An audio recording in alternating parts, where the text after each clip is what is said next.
The commodities trading ecosystem in Nigeria has been one to watch for the past couple of years, with the federal government intensifying efforts towards diversifying the economy and reducing over-dependence on crude oil. With the coronavirus saga and the falling oil price, there is no better time to look at this in a bid to diversify the economy. And the Securities and Exchange Commission is holding an international conference on the Nigeria commodities markets with the theme, Commodities Trading Ecosystem, Key to Diversifying the Nigerian Economy.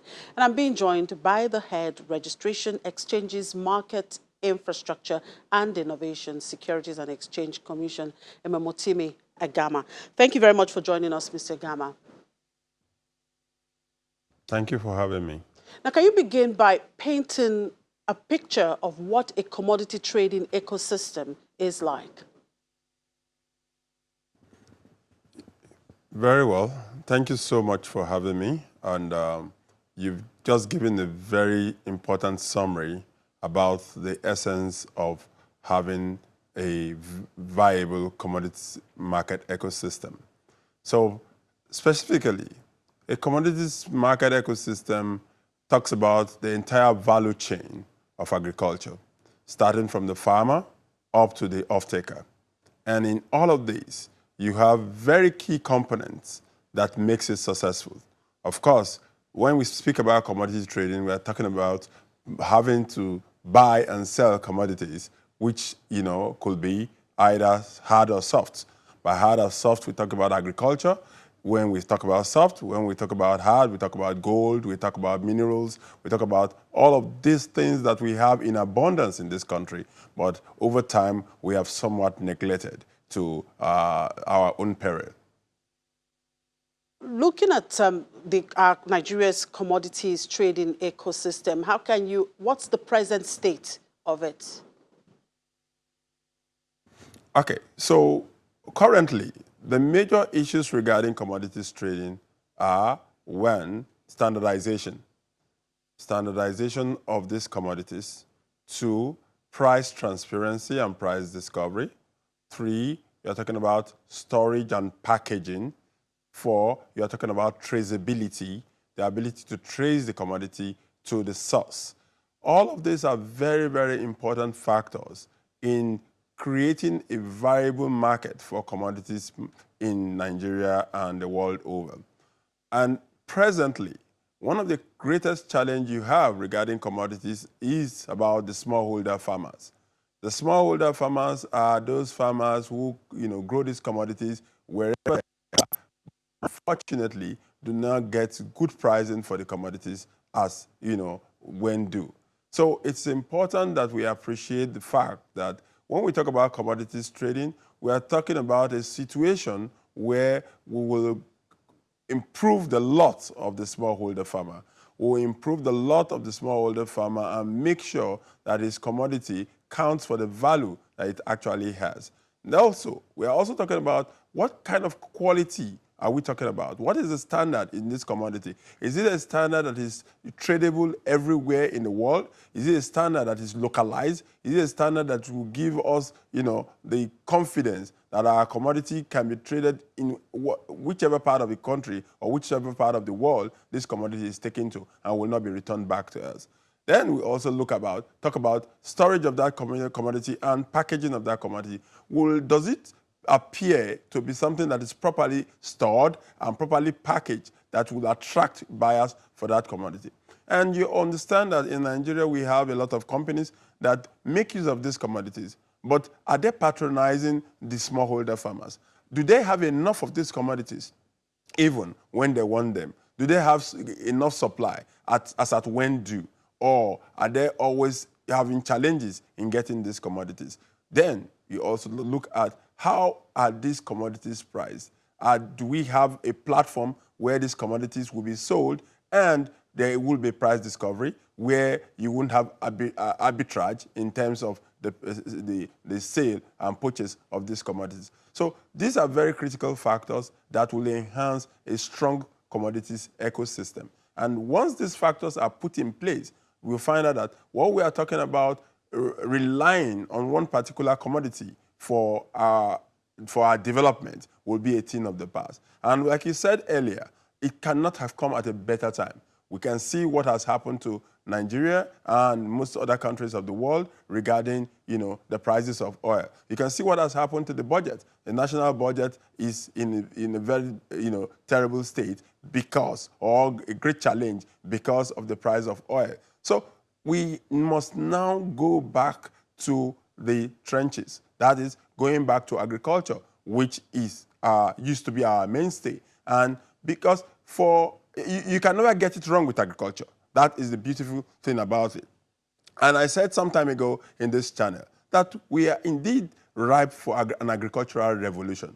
We have the population, we have the people, we have the land mass, we have the arable land, we have the weather, we have everything that counts for us in the production of commodities in this country. There is no state in this country as we speak today that does not have commercial quantity of a commodity, not to talk about, minerals and those sort of resources. So we are in a situation where we must have to, do a proper rethink of what we want this economy to be, what we want our future to be, and have less dependence on oil like we currently do. A lot of investments have been channeled towards the commodity space, especially the agricultural commodity market space. We have programs such as the CBN Anchor Borrowers Program, as well as the Nexim Bank Export Stimulation Fund. Of course, all the deliberate efforts of the government to ensure food stability and sufficiency in the country. How have these impacted the commodities trading ecosystem? Yeah, thank you once again. These are very laudable programs that various sectors or institutions in government had, brought to be.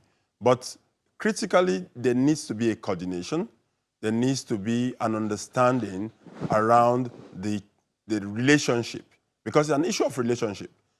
If the Anchor Borrowers Program, has supported farmers, and the farmers are able to produce their commodities, the question is, are they producing it to standard? Are they producing it enough for off-takers to have them? Are they producing it enough to have them sold at very good prices? Are they producing enough to be sold at prices for which they can actually repay back their loans? Are they producing it? Are they selling it on a particular platform? These are very, very important questions to ask. Once this is not the case, then there will be a challenge. Because whatever program that government is setting up or putting up for the development of agriculture, there must be a relationship. If there is no market for a commodity, then that commodity becomes a waste. And that is what we see severally in Nigeria, where a lot of commodities are produced. At the end of the day, the farmer does not have where to store them because, of course, the standards for which they were produced are not adequate enough. There is no enough information and nowhere to sell them. Whereas you still find some places where you have buyers who are looking for these commodities and even do not know where to go and get them.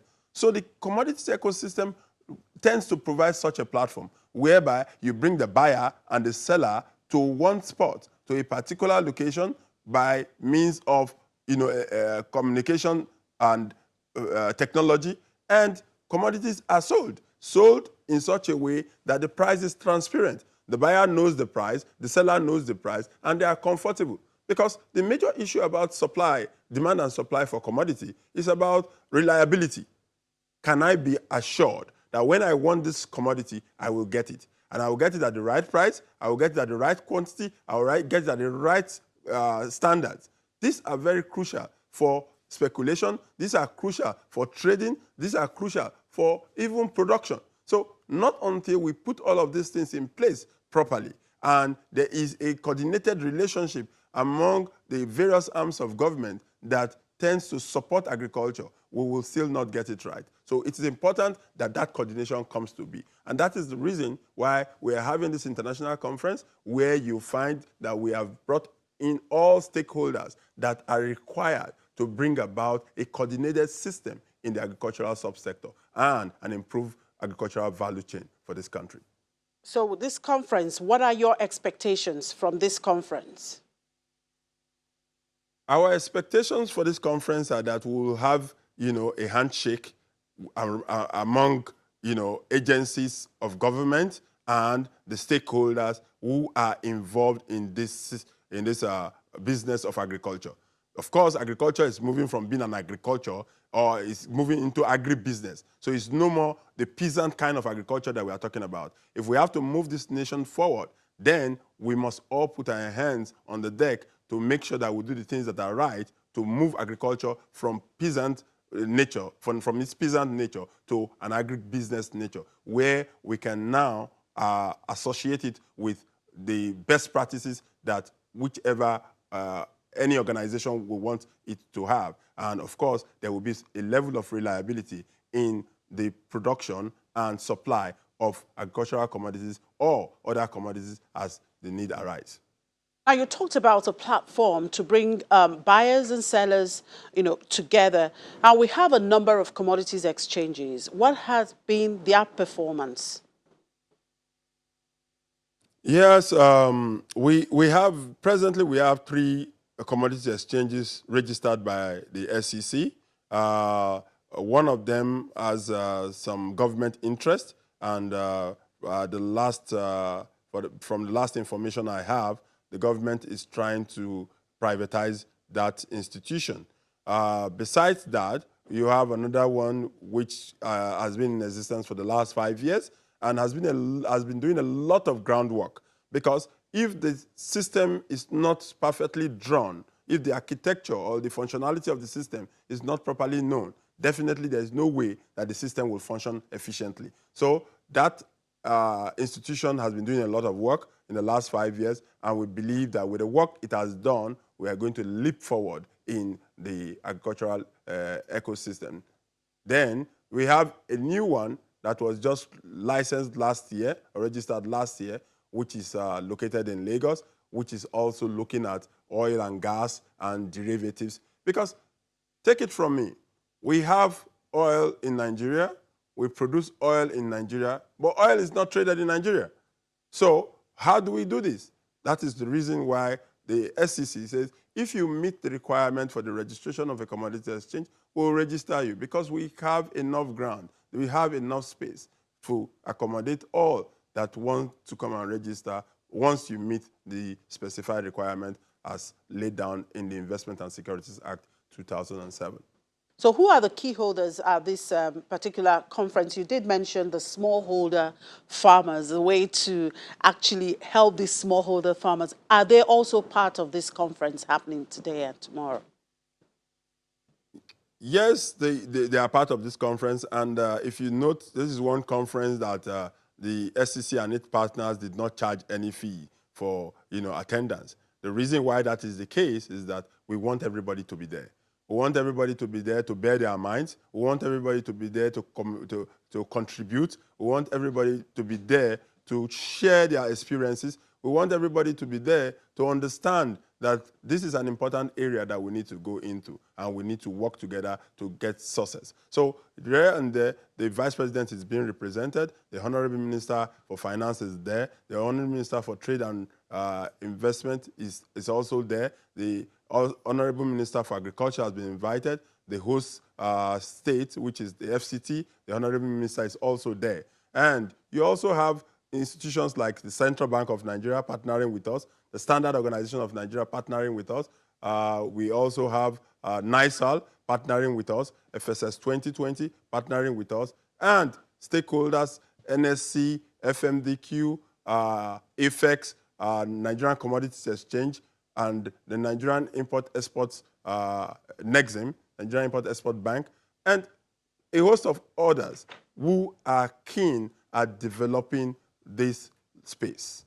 Because without that cooperation, without a coordination, without a relationship, we cannot get to where we want to get to in the agricultural space. All right, now we're talking about achieving not just commodities trading ecosystem, but a profitable one. What are the key things that need to be done to ensure that? Okay, in some climes, one of the things that you need to do, like I said earlier, is to take every part of the value chain, which I call the blockchain of the value chain of agriculture. That is to say, each part has a component, and that component has to be dealt with separately. after dealing with that component separately, you are now able to join those components in order to create a chain that will bring about efficiency, transparency, and effectiveness in the agricultural space. So take, for example, the farmer. What kind of land is the farmer farming on? What is the nature of the land? Are the commodities that he's going to farm on, are there the commodities that are meant for such kind of land, right? So there needs to be a proper testing of the land, the soil, to be able to adequately advise the smallholder farmer. Besides that, what about the seedlings? What is the standard of the seedlings that he's going to use, he's going to plant? What is the nature of that commodity? And are the standards, do they meet international standards? Do they meet global standards? The output of that seedling, will it bring about good harvest, good yield, and will it be acceptable internationally if that commodity is to be exported? That is fundamental. Then you talk about finance. Access to finance is key and is very important. A lot of farmers are not able to go to farm, or they are not able to return back to farm because of the lack of access to finance. And that is very, very fundamental. So if the farmer is able to access finance, then it becomes, a lot easier for him to ply his trade. What about insurance of the agricultural products? Are the products de-risked? Do we have an insurance process where the farmer is sure that if there is a natural disaster, come what may, he will still survive? Or the products are just there and there is nobody to give cover to such products? So you need that also. So you need people like DISAL, you need the Bank of Agriculture, who is also our partner, to be on the table to discuss all of this. Besides all of this, you need the exchanges themselves, who are the platforms. You need the off-takers, the people that will buy these commodities locally and internationally. All of these persons must come to the table to be able to drive a process that will be useful, beneficial to the Nigerian economy and to the Nigerian people, to the Nigerian masses. We have a population of over 200 million people, of which over 60% are young persons. Are we educating them enough to understand the importance of agriculture, to see agriculture as a business, to see agriculture as a means of livelihood? If we do so, then we are dealing with the issues of unemployment. We are dealing with the issues of idleness. We are dealing with the issues of improvement in our system. Because in agriculture, it goes beyond just food. It goes into production of minerals, pharmaceuticals, and so many other things. So you can imagine what agriculture will do. As of 2018, agriculture, was only 21% of the national GDP. It means that you have enough space for its development. We need to walk the talk. We need to move from the area of having a discussion about agriculture, and not doing what we need to do. Government, certainly, I'm sure, is ready, to walk the talk. Government is ready to bring about policies that will improve the agricultural space and also the people involved in agriculture. All right, Mr. Agama, we'll leave it at that. Momotimi Agama is the head registration, exchanges, market infrastructure, and innovation at Securities and Exchange Commission. Thank you for your time. We'll take a break, and when we come back, we do an opening call to London and, of course, Nigerian Stock Exchange. Do stay with us.